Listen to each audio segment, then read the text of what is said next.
I'm going to have us go in cold on this one and just Okay. and start things off. Yeah.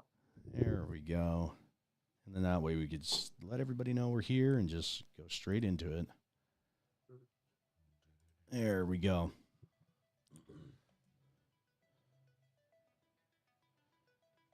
See how this background music handles. Let me know if it's too loud and I'll take it down. Oh, there you go. Look at that. Looks good. Yeah, are we looking good over here? Yeah, it looks good. I'm kind of digging your new angle that you got going on here too. Yeah, Yeah, it's not bad. not bad at all. Dun, dun, dun, dun, dun. I know. Had to go with Miami Vice on this one. That's how it's been feeling lately.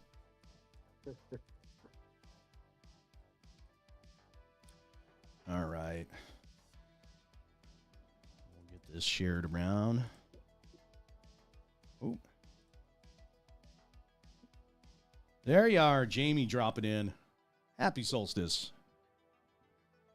It's good to see you, Jamie. That's tomorrow. Yeah. Not too far off. No. No.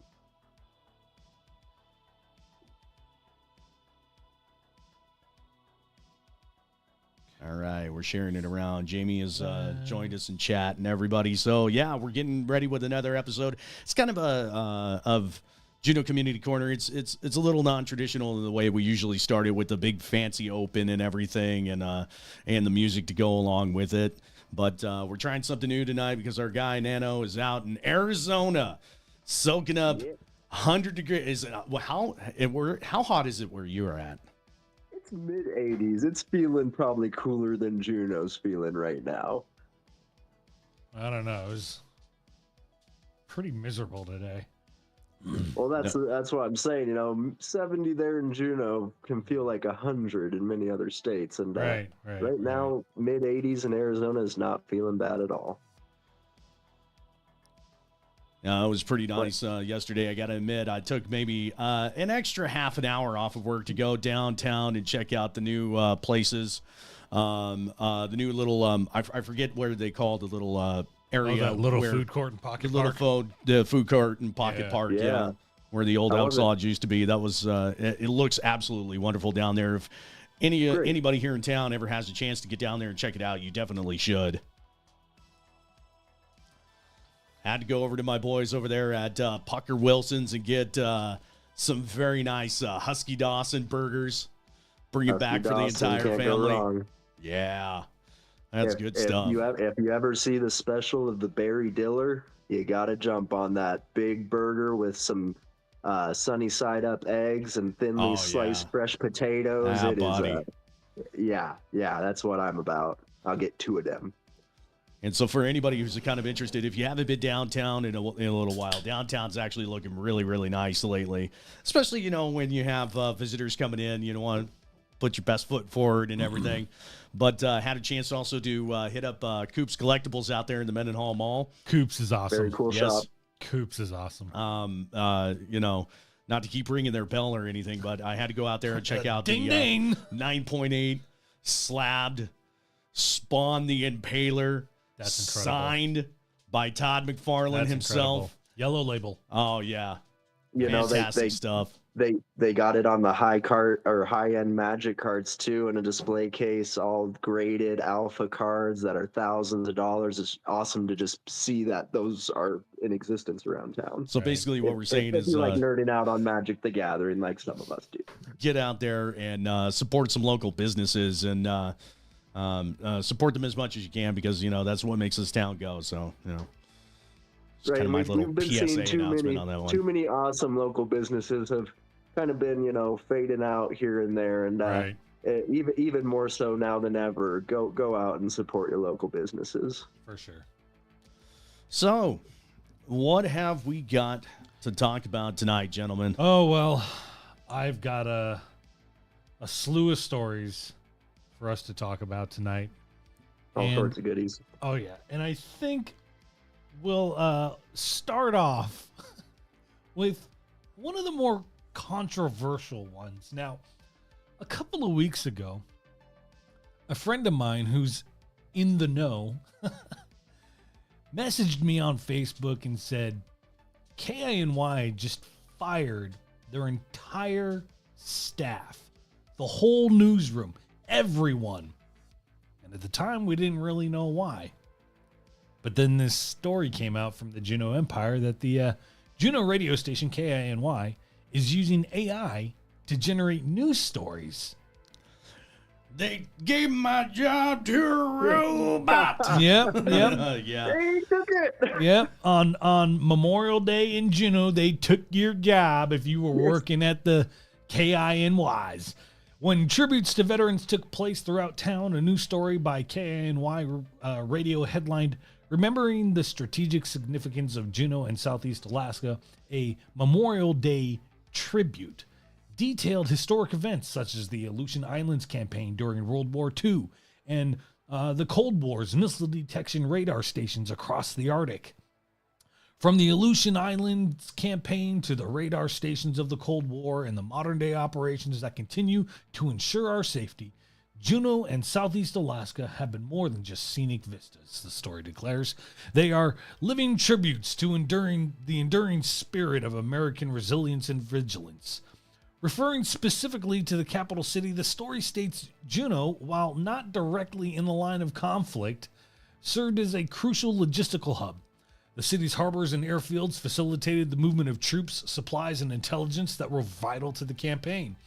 According to the website Zero GPT, 98.75% of this text is generated by artificial intelligence. This is absolutely ridiculous because, it takes, listen, we sit here and there are times we read articles from fine writers over there at the Juneau Empire or K2 and public media and everything and try to give them as much credit as we possibly can for that. But it really upsets somebody like me who has been a professional in the industry before, once upon a time, who continues to do this podcasting thing and sits and writes scripts out and makes sure that we line out what we talk about when we come on to these programs. Right. And, while I have been tempted to use something like a Chat GPT or some sort of AI to write it, I just don't, because there's something lost in the process, in my personal opinion. Call me old school, call me crazy, but that just seems like there's no longer this connection with your local news reporter and the town you live in, the community. Yeah. And there are ways that you can decipher it, played around with Chat GPT, not asking it any existential questions, but seeing how it does lay out things. And the way that you're reading the article, like just the beginning of the article is usually a good indicator. They reiterated the same thing twice within one paragraph. Right. And you will see that a lot with AI is repetitiveness. Yeah. They'll say the same thing throughout, like the key points, and not always when it's like necessary to reiterate it. So that can sometimes be a good indicator of its use.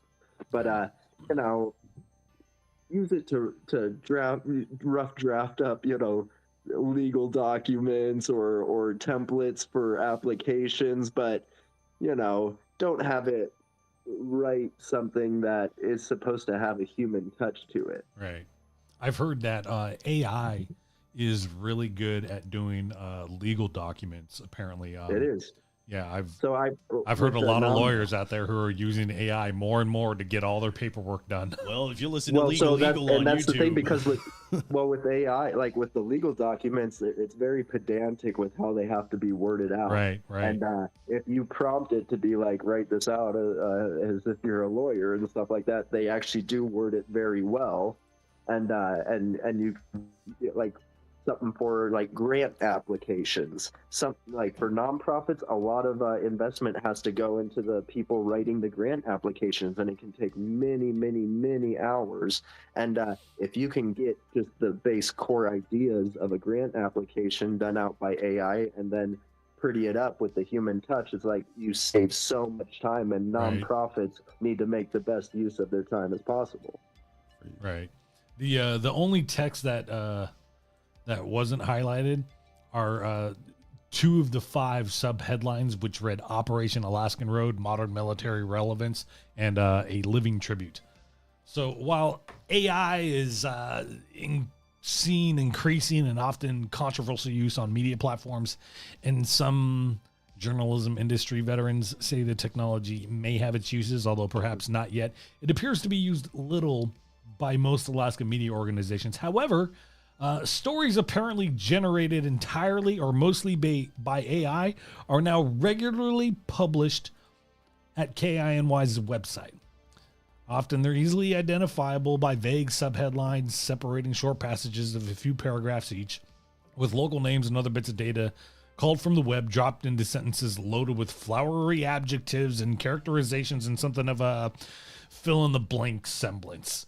A May 31st story previewing a state playoff game by the baseball team for JHS, for instance, includes this paragraph. The Juneau Douglas Crimson Bears have a storied history. That's funny enough already right there. The Juneau Douglas Crimson Bears have a storied history in Alaska high school baseball.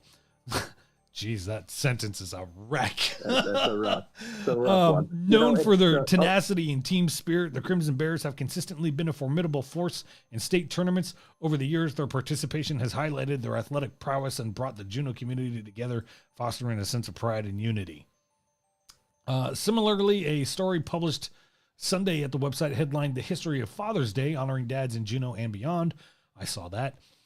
Where Juneau could be exchanged with virtually any other in town is 98.45% AI generated according to Zero GPT. So talk about fake news.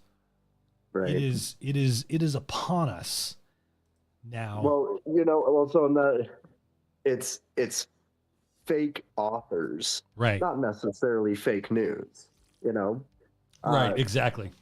It's really unfortunate that it has come to that, right. And there is an equally unfortunate part of all this, and that's I've never really seen local businesses jab at one another like that. It seems right. kind of unprofessional, in my opinion. Yeah. It's crazy. It's there's also like people themselves can kind of pick up on what AI is. They see right. those stupid errors and the repetitiveness and the vagueness of the whole article and be like, this is a general application. Something else did the basic format of this, but for another media company to just put them on blast. And I know it's not everyone over there that was on board with that idea. I'm more local than you, partner. Yeah. But still, that's just that was a little shocking to me, honestly, the whole thing. And I'm glad you brought that up, is to see, your local newspaper go after your local radio station for whatever reason. It's like, we're in this all together here, guys. The beef out here is real between the media. Yeah. Oh man, it's Juneau Empire's giving me. But see, and that's the thing. Even I've had reporting done on me by the Juneau Empire where they just straight make false claims without even reaching out to ask me. Oof. And it was just like, that's just as bad as an AI article. Yeah. Oh, let's see here. Angoon. This is Angoon. Angoon is celebrating the launch of a long-awaited hydroelectric project. That only took how long? It's taken 44 years, but a hydroelectric project in Angoon has finally got all of the funding and most of their permits to launch. It's super exciting. Right. And while construction of the Thayer Creek project is still a few months out, organizers say that they're ready to celebrate. Angoon Mayor Peter Duncan remembers first hearing about a proposal to develop Thayer Creek when Jimmy Carter was president. That's even before any of us were born. When I first heard about all of this, I was still in high school back in 1980. But it could have been earlier than that they were talking about it. But back in 1980, I know for a fact. So for sure, there was serious talks with the corporation and everybody about the possibility of a hydro. In December of 1980, Congress passed the Alaska National Interest Lands Conservation Act and established the Admiralty Island National Monument of ancestral lands of the Angoon Tlingit. In the process, Angoon's village corporation, Kutznuwu, negotiated the right to develop hydroelectric resources in the area, but those rights didn't come with funding. John Runrow, director of tourism and natural resources for Kootznoowoo, said that the stopped project from ever getting off the ground. We've had lots and lots of attempts at getting funding in the community of the size of about 400 people in a rural, remote Alaska where everybody has needs. For the past 4 decades, it's difficult to drum up funding with that small of a population. Right. We're talking about a tiny little village here. Well, you know, I mean, yeah, smaller than Gustavus. Yeah. Anytime we've ever, you know, thrown it out there for the feds to help us out with something, we are usually met with terms like bridge to nowhere. Right. For the past 4 decades, residents of Angoon have relied on diesel to heat their homes, power their freezers, and keep the lights on. And that fuel gets expensive, up to 8 times the national average. That's what I want everybody to realize. Yep. You know, things are way more expensive in the village. If you're somebody who comes across the show and you know absolutely nothing about Alaska, you need to know it is extremely expensive to live here. And if you everything is landlocked in Southeast, you have to get in by boat or plane. Right. If you can't want just to drive these things into the towns. The true Alaskan life, especially here in Southeast Alaska, there's going to be a lot of give and take. And that's one of those things is heating oil, heating gas for your homes, and it's going to cost a lot. Yeah. Well, and I mean, a lot of people use it for the heat and fuel in their homes, but using diesel for power generation is just, it takes a lot and it's extremely expensive. And we all experience it here in Juneau. Yes. When Netisham is having problems with their hydro, they switch on diesel generators and rates skyrocket. Yeah, it instantly, you know, we're looking at $125, $150 for your average electric bill, and we skyrocketed up to around $400. Now, the amazing thing about that is back then we got really conservation aware. And we were unplugging things. We were, you know, turning off the lights. And every little penny that we could save, we did. And we ended up becoming the, the second largest city in the world to actually be able to save up to 25% of their average power usage. Yeah. It was a very, very impressive feat by the fine folks of Juneau here. Yeah. Yeah, that's the power of our community. Yeah. A few years ago, spurred by rising fuel prices, Kootznoowoo decided to move forward without federal funding, using a $7 million grant from the Alaska Energy Authority. They started designing a run-of-river hydroelectric facility on Thayer Creek, a few miles north of town. The project they envisioned would generate more than enough electricity for the community of Angoon if they could find another 30 million or so. Early this year, Runrow was ready to give up. He said several of us are ready to just sort of toss in the towel there. We just had one funding denial after another. This February, though, Senators Lisa Murkowski and Dan Sullivan announced that Angoon would receive $27 million in federal funding to develop the Thayer Creek project as part of a bipartisan federal infrastructure bill that funded $125 million to clean energy projects in Alaska, combined with smaller grants. That means the $34 million project is fully funded. Yes. There you go, because our representatives really awesome, in Washington. Also think about there's also just a little interesting statistic in there. 125 million was given to Alaska for energy development, and 33% of that went to a town of 400. That's kind of interesting too. Right. Well, but to sit there for 4 decades with, you got this project in hand, you got the approval to go through it and everything, and now you have to wait because you don't have the money. Right. And for our elected representatives to actually get their stuff together and get these people their money that they need to get this hydroelectric project going. Right. Awesome. This is going to help people for a long time to come in this community. It's cool to see that the senators and representatives actually getting money directly to communities, because another big thing was the rural high-speed internet that, was pushed big in Alaska and stuff, and it hasn't been implemented anywhere. That's costed billions of dollars. Right.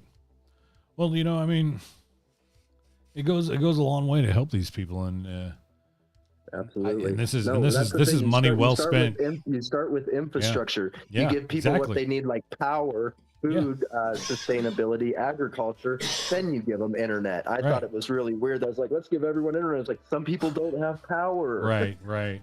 Yeah. Kind of have to pay the main bills first before can't even you afford the internet right tubes, now. Yeah, it's kind of a luxury at this point, I think. Yeah. But I mean, a necessity, but yeah, with the prices being the way they are. Okay, here I got a little something here for you. Taking a look at this. Let's see. Are you ready to explore the breathtaking waters of Alaska? Safety first. Join Search for an online seminar where they're going to delve into the critical aspects of boating in cold water environments.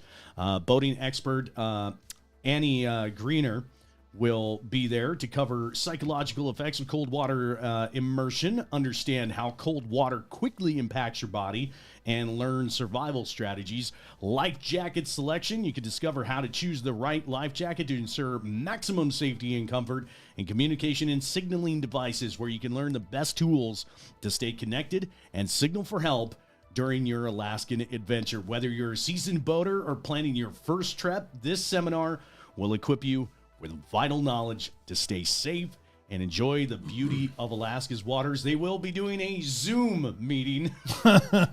And they have the Zoom link in their details of the event, which is on the Search Facebook page. You could go check it out for more information on that. Again, that's going to be a 45-minute event, and that is coming up here pretty soon if you want to get signed up for that. That's very valuable information, because even some of the most experienced boaters and outdoors people can still quickly succumb to hypothermia and cold water conditions if you go overboard. It's no joke. I've known people who've passed from it, and it's tragic. I don't think people realize how complicated and dangerous Southeast Alaska waters are. It's very deceiving. I just today I messaged Jason about it, and I was driving into town making my deliveries, and out in the channel there was like 6 or 7 of those little sailboats that go out there every time it gets nice and windy. They always flip those over. Right? And sure enough, one of them flipped over today, and there was a little skiff that was nearby.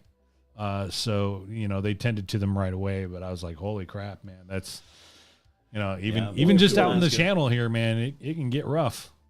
Mm-hmm. Yep. So let's get to this next story before Juneau Empire tries to make me pay for it. Nano, you posted this one earlier, yesterday or something like that? The voters, Juneau voters, we're bringing it back to Juneau. The Juneau voters may be asked to okay $22.75 million in bonds to upgrade emergency communications and wastewater treatment. So Juneau residents will be asked to approve spending nearly $23 million for projects including the new communication systems for emergency response officials and wastewater treatment plant improvements, if approved by the Juneau Assembly for the October 1st municipal election ballot.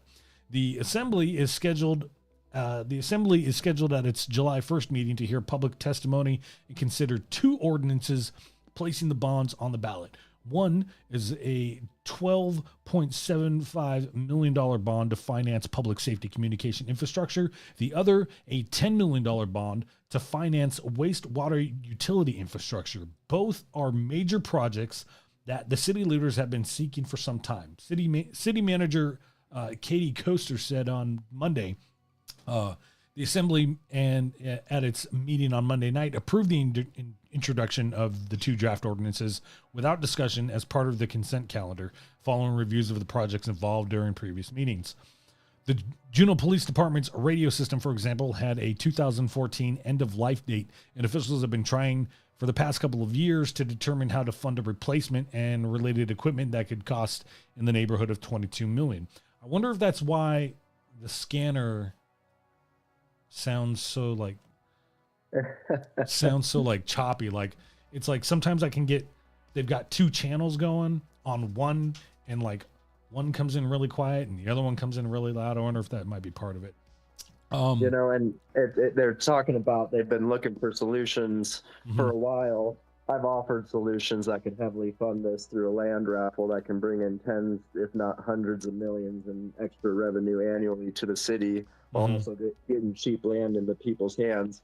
Right. But, you know, it seems like some people are more focused on discussing issues than enacting solutions. Exactly.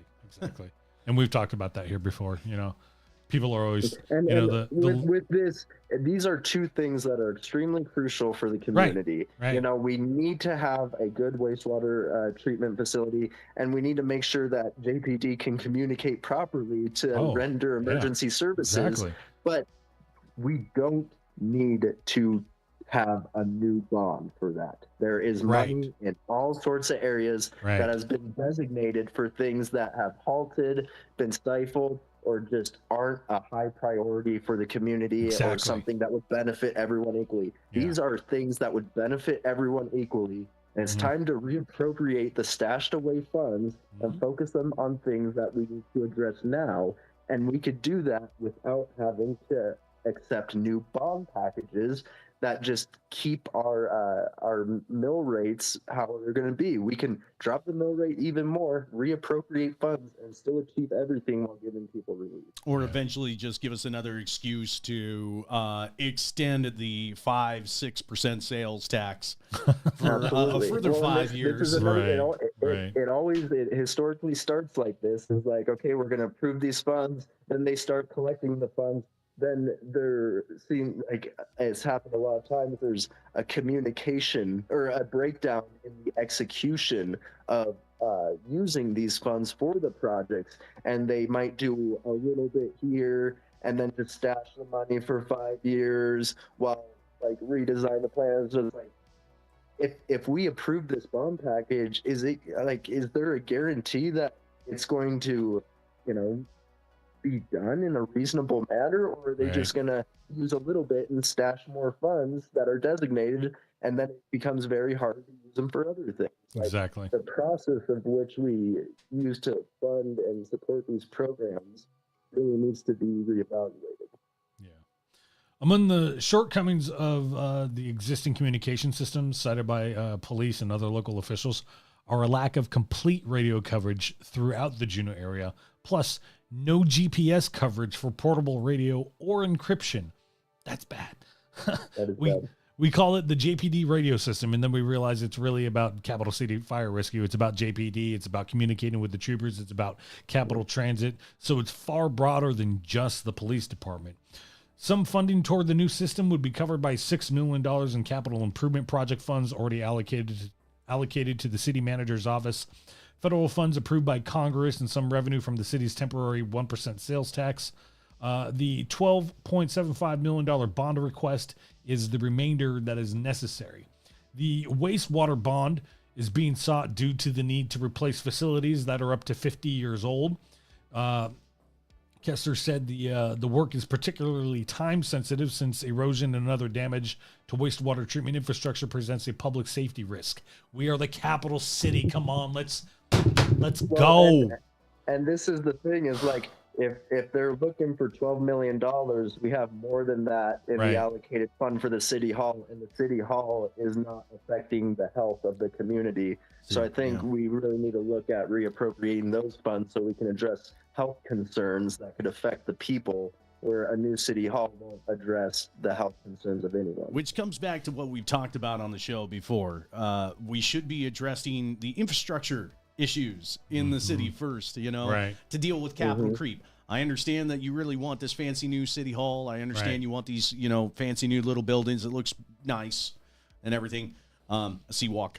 But, we need clean water. You know, we need that. Clean water, kind of a thing, you know. It's kind of important. Right. And we've got pretty good water here in town. It's always been pretty good.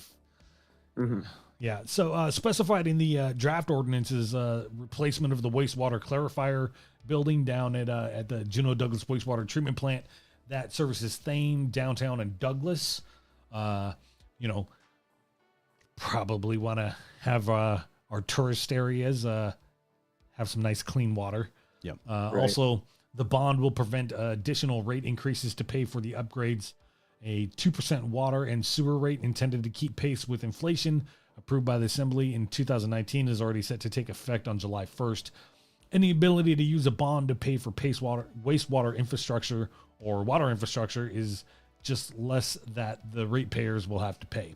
Passing both bonds would increase the city's debt service costs by about $2.75 million a year for the 10-year life of the bonds, which would equate to an annual property tax levy of about $42 per $100,000 of assessed value.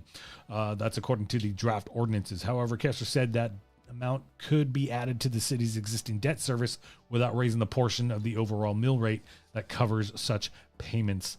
Nano, I still think your idea is better.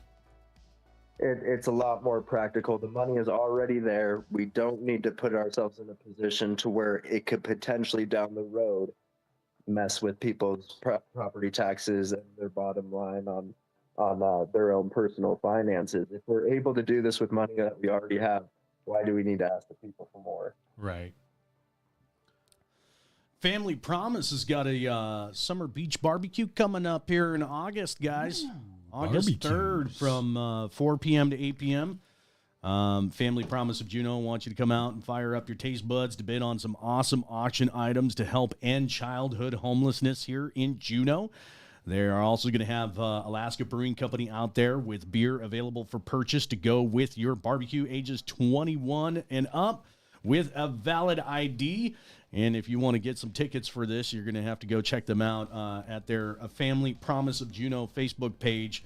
And, yeah, big old barbecue coming out there. Sandy Beach, Savico, number 1 and number 2 shelters. So it sounds like it's going to be a pretty big one out there. That's what's coming up on that. Good old barbecue at Sandy Beach. It's been a minute. Yeah. So let's see. A Juneau man died in a Seattle hospital after a city and borough Juneau employee driving a city-owned truck struck him as he was lying in the drive-through lane of a bank in the Mendenhall Valley, police and city officials said. That's so sad all the way around. You know, it sounds like it was just a terrible accident. Yep. Police identified the man who died as 38-year-old Armando Sanchez. The incident happened in the early morning of June 1st at the True North Federal Credit Union on Postal Way. Juneau Police Department spokesman Aaron Calara said the driver told police he did not realize Sanchez was there on the ground when the front bumper and tire struck him. The man who was operating the Chevy truck, we found that he was not impaired. He was not injured. There was no relationship between the person who was struck by the truck and the person who was operating the truck.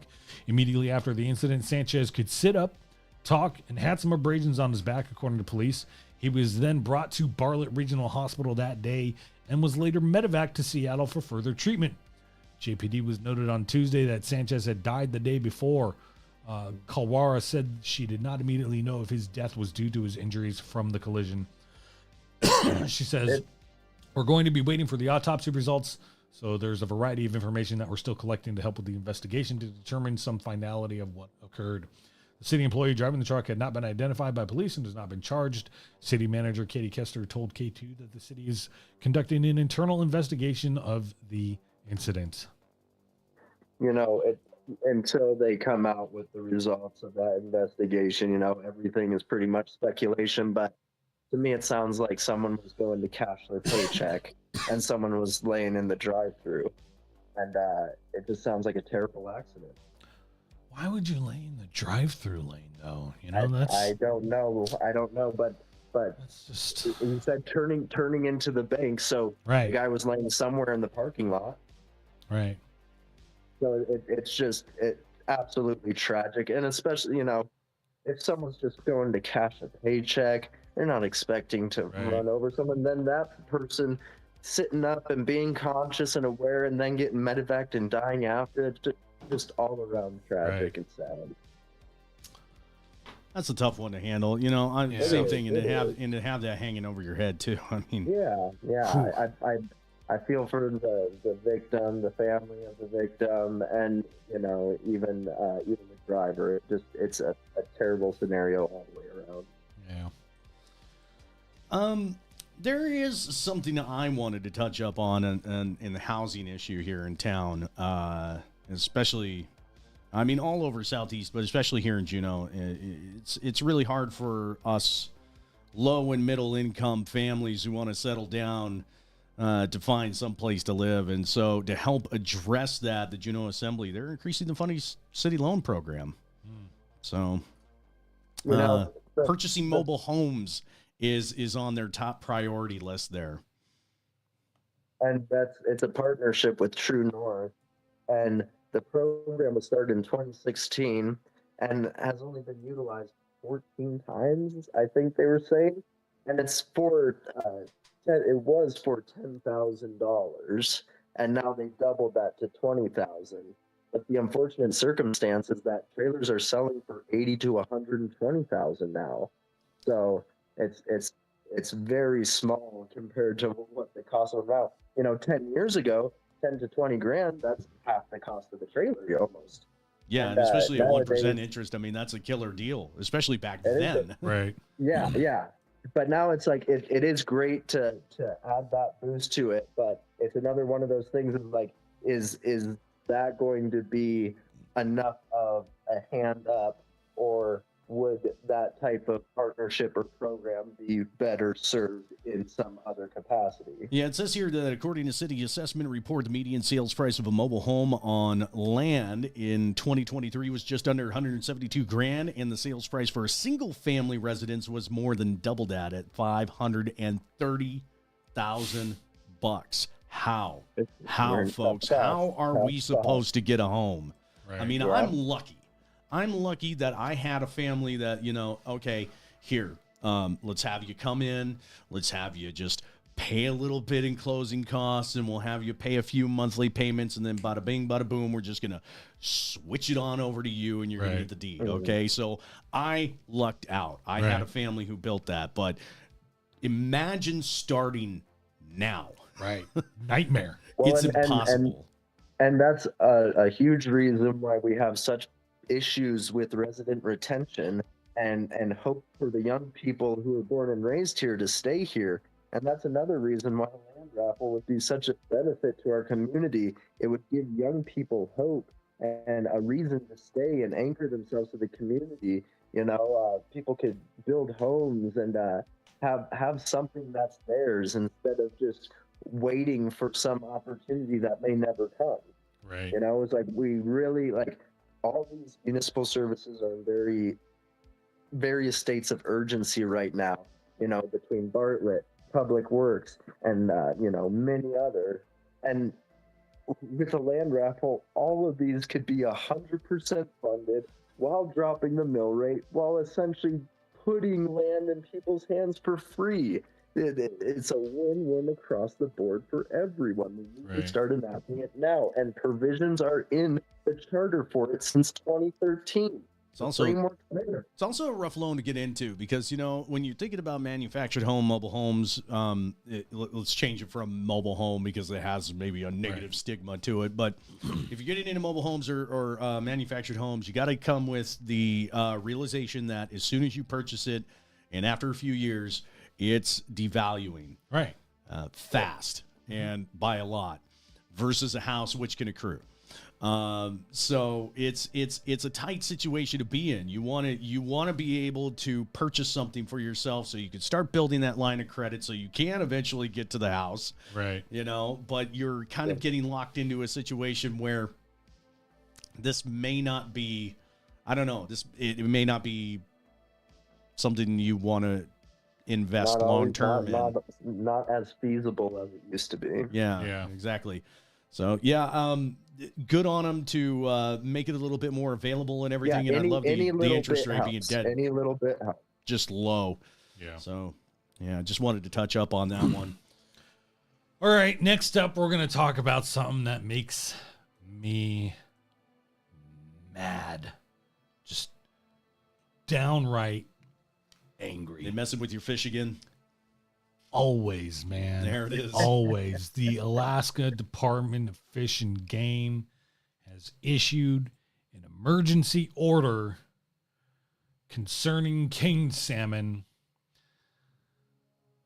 starting Monday, June 24th at 12:01 a.m. The fish cops are shutting down king salmon fishing until August 31st. The areas that will be closed around town are Auk Bay, Fritz Cove, and Gastineau Channel.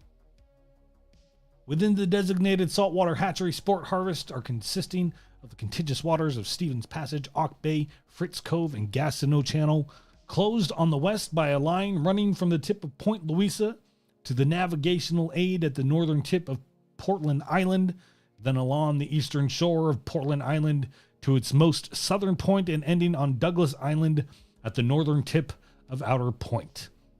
And There's a strong run that goes around there. Yep. And they're essentially just saying stay out of the bay, but it didn't say that you couldn't fish on Fox Farm or at Lena more.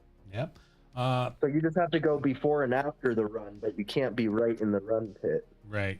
Also, you can't fish around DiePack. There's a 300-yard radius at the Wayside Park fishing dock. That's a new one. It's just you can't no snagging.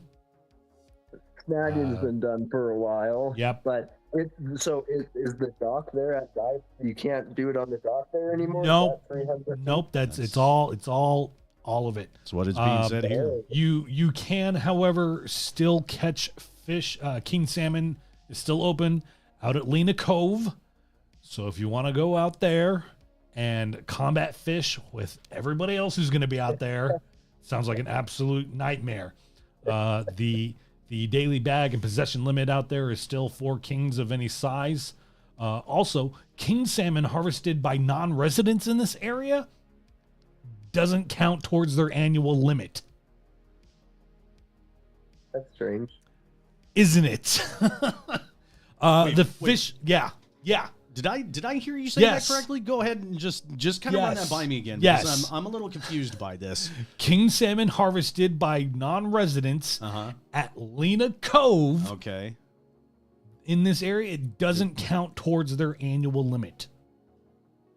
Wow. So non-residents can go out to Lena Cove and catch all the kings they want, fish to their heart's content. and it doesn't count towards their annual limit.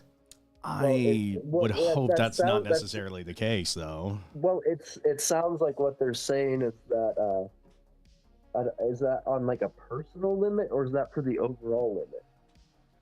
Doesn't specify. So that would be interesting to get the clarification on that, because Right. if it's not contributing to an overall annual limit, then that's kind of asinine to close off. Exactly. If they can just murder them out at Lena. Right. Also, they're closing the Fish Creek Pond out at North Douglas. King salmon returning to Fish Creek Pond will be used to supplement what is returning to the hatchery. Both sources will be needed to achieve brood stock goals to maintain future production. This sport fishing closure will allow fish to gather and remain in the pond undisturbed.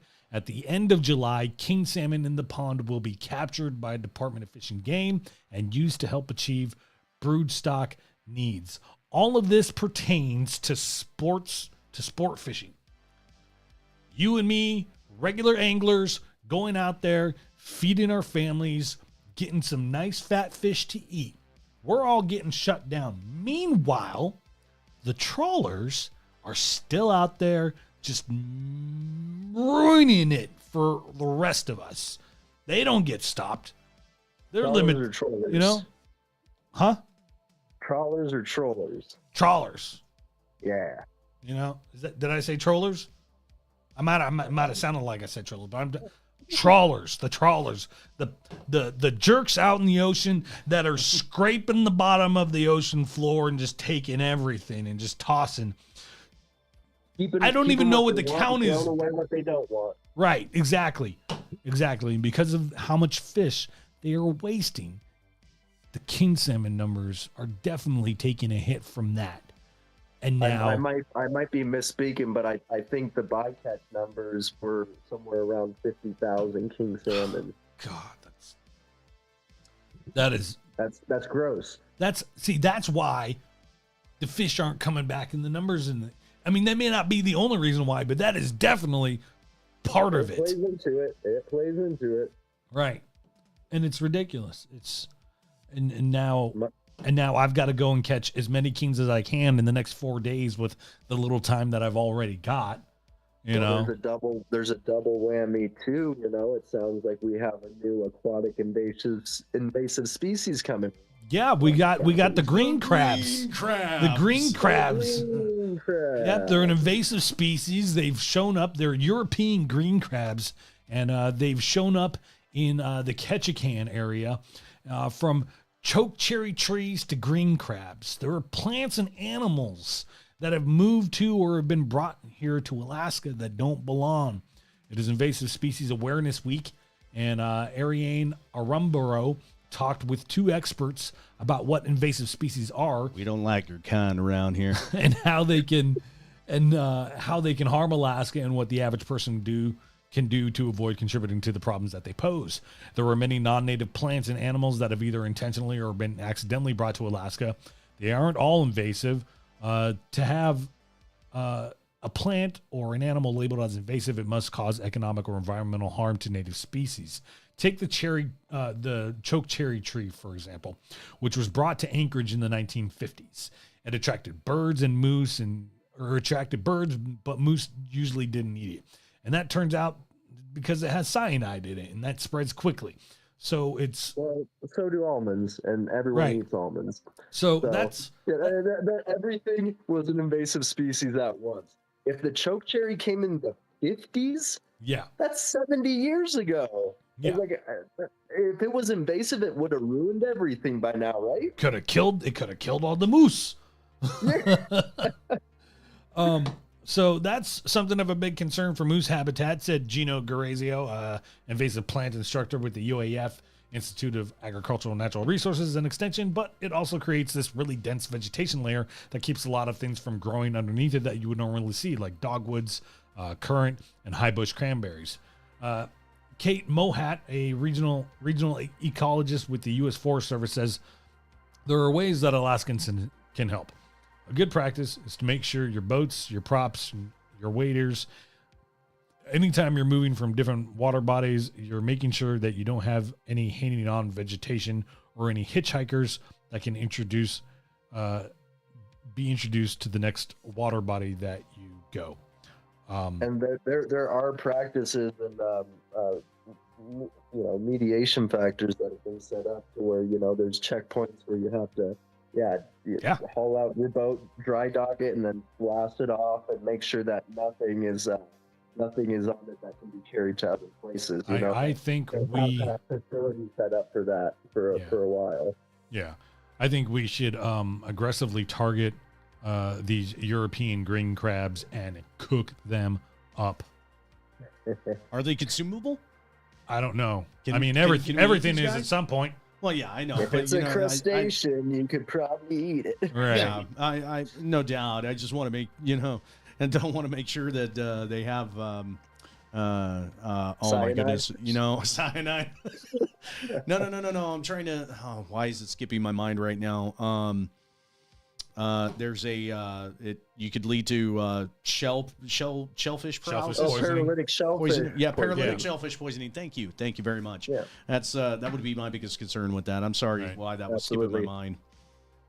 So in May, the Alaska legislature narrowly rejected a conservative talk radio host's appointment to a highly paid position regulating the state's commercial fisheries. I want to touch back on something to the fisheries board over there at ADGF. There's a couple of them that have a history in the commercial fishing industry. And I think that there's one of them that is still actively participating. I really want to look into some of these folks and see what's really going on. It's just them banning us from. They're closing down the king salmons for the summer. It's just, I know the numbers aren't great for the returns, but we really shouldn't be the ones. Now, that we were talking about the last time. It's groups looking to blame Alaska You Right. know, it's like environmental groups from Washington, From out of and it's state. just like, yeah, it's like they play into the decline of the salmon runs as Right. well. It's Right. like, what? We're not trying to pass laws in their states, Exactly. but they're all trying to pass laws in our states, and it's wild. Right. Now, after that failure of that pick, Republican Governor Mike Dunleavy has chosen a new appointee with a similar, though not identical, background for the six-figure job at the Commercial Fisheries Entry Commission, or the CFEC. In an unannounced decision, Dunleavy selected Rick Green last month, according to a letter to Green that the governor's office released Wednesday as part of a response to Northern Journal Public Records request. Green's first day on the job is July 1st, according to the commission's chair, Glenn Haight. Green will serve at least through the Alaska legislature's next round of confirmation votes in the spring of 2025. On the airwaves for more than 15 years, Green was known as Rick Rydell during a colorful career as a talk host. His on-air character was that of an unabashed redneck, according to one of those books that he himself wrote. One of those books also chronicled how, with two other hunting enthusiasts, Rydell once attempted to shoot legally 30 bears in a single lawn weekend. But since 2018, Green has ditched his talk show persona and worked as a low-profile special assistant to Alaska's Fish and Game Commissioner, Doug Vincent Lane. That government service may make his chances of confirmation greater than those of Dunleavy's previous appointee, Mike Paracco. Paracco had no experience as a commercial fisherman and was still working as a conservative advertising consultant and talk radio host when the governor appointed him last year. Green has some experience in the Department of Fish and Game, which will give him more standing with the legislature, said Dillingham Independent Representative Bryce Edgman. Oh, we love him, don't we? Who represents Alaska's salmon-rich Bristol Bay region and voted against Paracco's confirmation. It's an important appointment, and I hope it works out this time, he says. The Fishery Commission, with some 20 employees, does largely low-key bureaucratic work, including issuing annual commercial fishing permits, granting and denying permit transfers in the event of illness and deaths, and publishing fisheries reports and statistics. But has drawn attention from policymakers in recent years from what critics say is a small workload and yearly commissioner salaries that can exceed $135,000. Must be nice. A spokesman for Dunleavy, Grant Robinson, described Green as a good fit for the job, saying he gained considerable understanding of fisheries in his work at the Fish and Game Department. He's been an avid outdoorsman for the past 40 years, served 3 years on the Anchorage Fish and Game Advisory Committee, and has a background as a project manager for environmental and engineering firms. Well, here's what I could say, at least for this. At least this appointment is involving somebody who had a little experience going into the thing versus the last gentleman that Absolutely. the governor's had. Even on the salary side of those things, you know, those six-figure salaries, they are big, but for commissioners and things like that, you know, $120,000 to $160,000 a year has been a pretty average for well over 10 years. It's not like they just all of a sudden porked up their paychecks. You know, that's pretty standard for commissioners. Still, when the average still must be citizen nice. hears something like, you know, in the hundreds of thousands, Right. we immediately go and we look at our job making 40, if Right. that, Right. 50, Yes. possibly 60, and going, huh, Right. I worked Yeah. my tail off yeah. much harder than this guy does.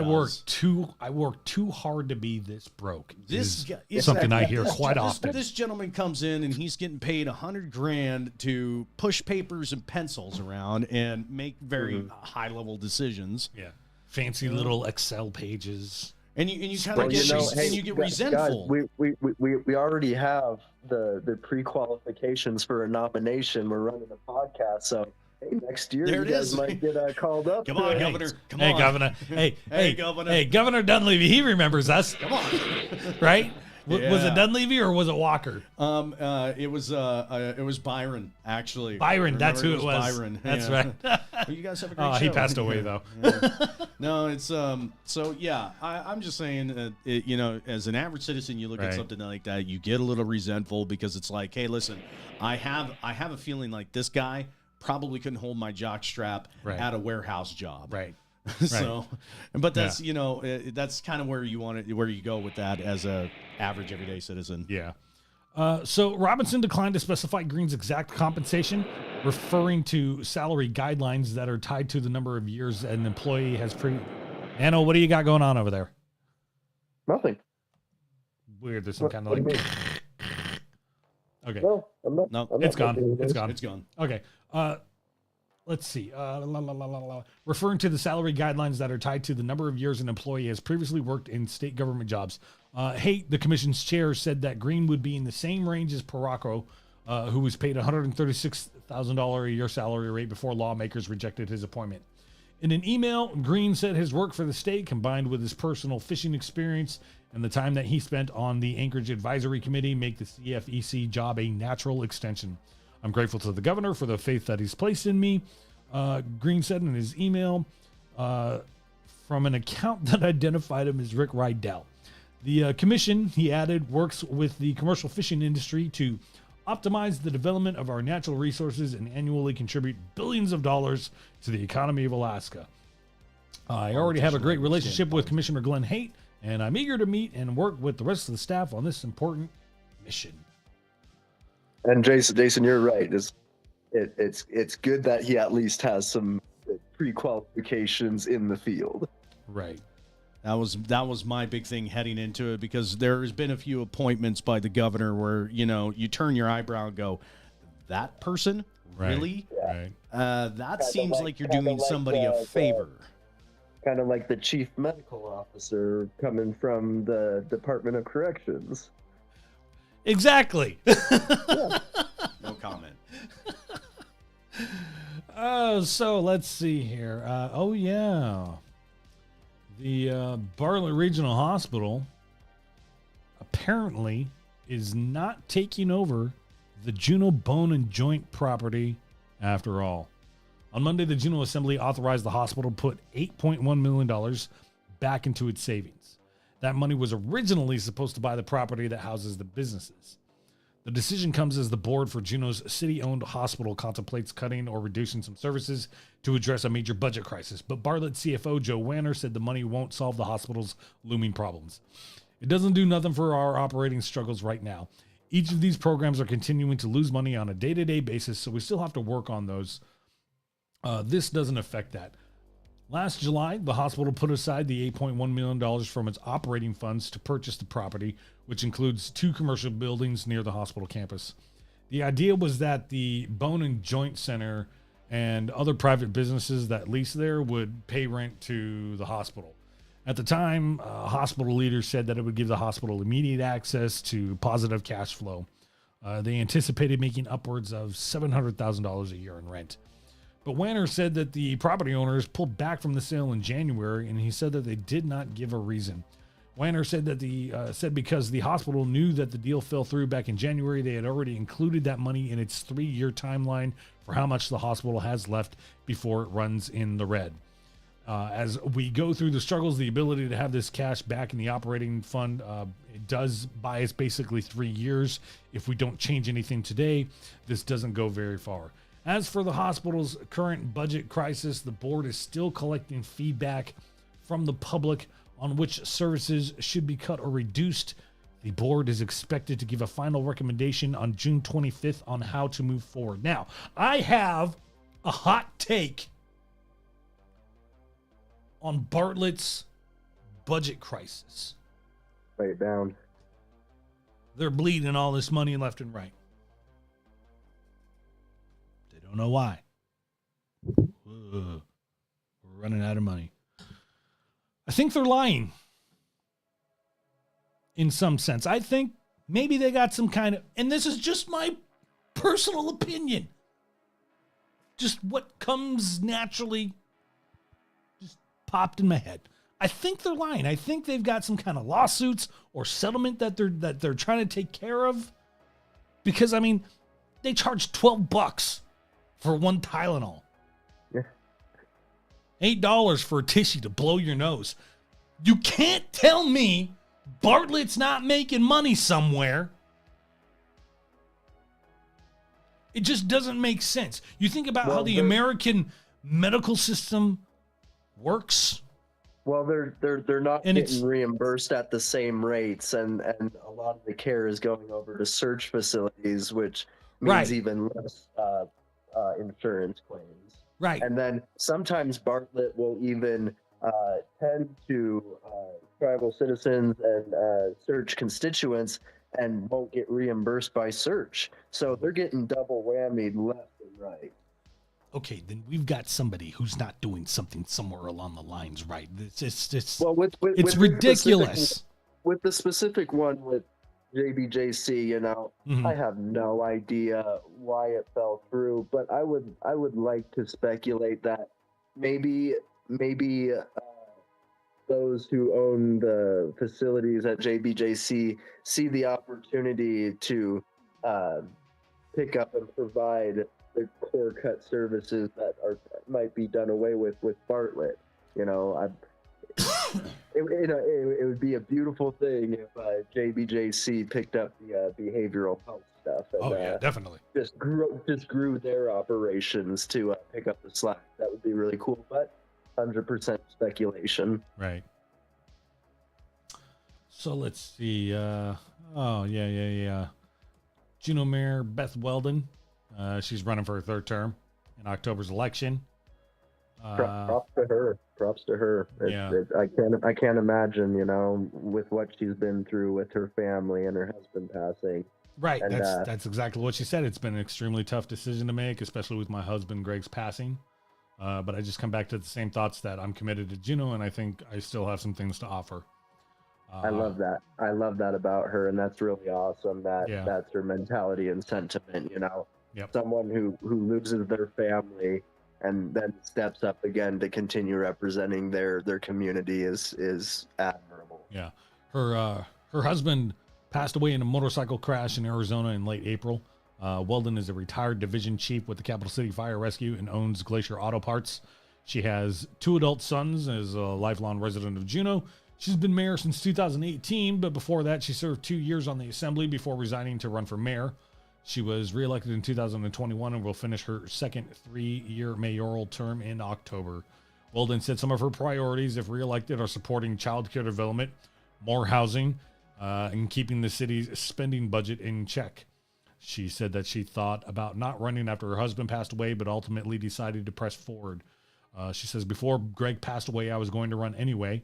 And then that kind of gave me a little bit of pause. And then I decided that he would want me to continue to do it because he was a quiet supporter, but he was the type of guy that if I got home late one evening, there'd be leftovers from dinner for me. October's election will also feature 5 other open seats, 2 on the Juneau Assembly and 3 on the school board. I know a guy who's running. There are a few citizen initiatives that could also land on the ballot. The 2 assembly seats up for grabs are held by Michelle Hale and Barbara Blake. Both of them say that they do not plan to run again. No one else has publicly announced their intention to run for mayor so far, but Weldon said she'd be surprised if she ran unopposed. I've always said your voice, your vote, so get out and vote, and I think we'll see some candidates. The filing period to run for local office opens on July 12th. So if you think you've got it in you to make a run in one of these races, you could Google Alaska municipal candidates, and it'll take you to the APOC site, which will show everyone who's registered with the state to run. yeah, And as it sits right now, there are candidates running for District 2 and for the mayor's seat, but there are no candidates running for District 1, which is downtown. So come on, people, throw your hats in there. Right. And, let's do some fun stuff. There you go, everybody. I mean, we had an awesome slate of things to talk about tonight. This was a fantastic show, especially with our guy in Arizona here soaking up hot sunshine. Soaking up the sun for all of you. Yeah. You know, I'll bring some back tomorrow. I won't share, but I'll bring it back. All right, gentlemen. No, it was you good guys, to have you here and have everything. more heat than I'm dealing with for sure. No, it's freaking wonderful up here right now. yeah. I'm just enjoying every minute of it, and to we get got, out. We got 10 degrees on you, but you have about 50% humidity on us. Oh yeah, it was definitely humid today. Living in a temperate rainforest, man. Right. All right, gentlemen, we better get out of here. Thank you to everybody for hanging out with us tonight, and make sure that you share this around.